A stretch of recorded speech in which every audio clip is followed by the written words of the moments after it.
Welcome to our channel. Today we how to install Google Analytics Academy easy tutorial step by step clearly. To install Google Analytics Academy, first, open your web browser. Navigate to the Google Analytics Academy website. Once on the home page, look for the sign in option at the top right corner. Click on the sign in button. If you already have a Google account, enter your email and password.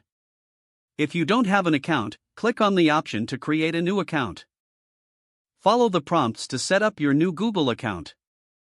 After signing in, you will be directed to the Google Analytics Academy dashboard. Browse through the available courses and find the one you want to start. Click on the course title to open its details. Review the course content and prerequisites. When you're ready, click on the Enroll button. Once enrolled, you will have access to all course materials. Begin by clicking on the first module or lesson. Make sure to complete any quizzes or assignments as you progress. Feel free to revisit any content if you need clarification. Take notes to enhance your understanding of the material. After finishing a course, consider obtaining a certificate. Certification can be valuable for your professional development.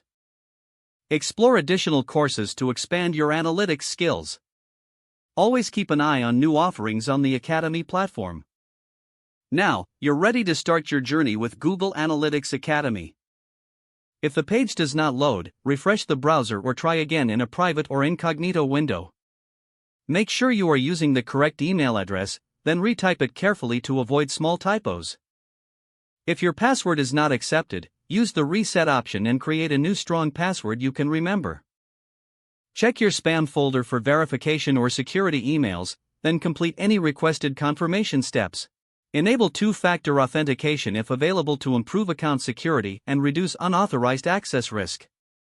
After signing in, review your profile details so your contact information and settings are accurate and current. Don't forget to like this video and subscribe to our channel for more step-by-step tech guides.